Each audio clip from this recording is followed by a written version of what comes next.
কোথাও কচুরিপানায় ঢেকে গেছে পানি প্রবাহ, কোথাও আবার জমে আছে ময়লা আবর্জনার স্তূপ। খালের দুই পার দখল ও ভরাটের কারণে অনেক স্থানে সংকুচিত হয়ে পড়েছে এর স্বাভাবিক প্রবাহ।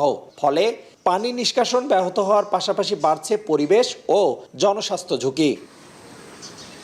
জলাবদ্ধতার অভিশাপ থেকে রংপুর নগরীকে রক্ষা করতে প্রায় ১৫০ বছর আগে তৎকালীন পৌর প্রশাসক কৃষ্ণধন ঘোষ ওরফে কেডি ঘোষ খনন করেছিলেন এই কেডি খাল।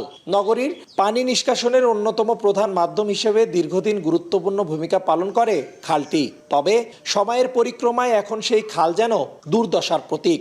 নগরবাসীর অভিযোগ, খালটি সংস্কারের জন্য বিভিন্ন সময় উদ্যোগ নেওয়া হলেও কার্যকর ও স্থায়ী কোনো সমাধান হয়নি। কোনো কেলান পরিষ্কার করে না, আর আমাদের কেলানের এখানে পোকামাকড়, সাপ, মানে জীবজন্তুর অনেক। মশা মাছি নোংরা ময়লা দিয়ে একবারে ভর্তি।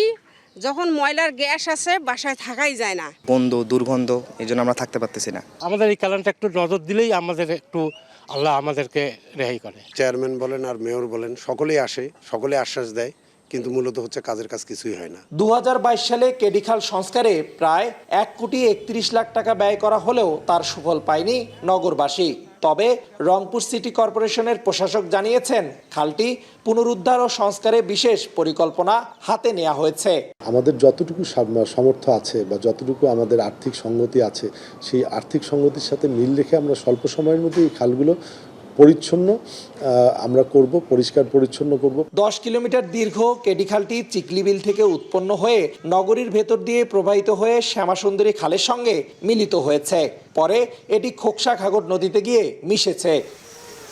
১৫০ বছরের ইতিহাস বয়ে চলা কেডিখাল একসময় রংপুরকে জলাবদ্ধতার হাত থেকে রক্ষা করেছিল, কিন্তু সেই খালই এখন দূষণ আর দখলে অস্তিত্ব হারাতে বসেছে।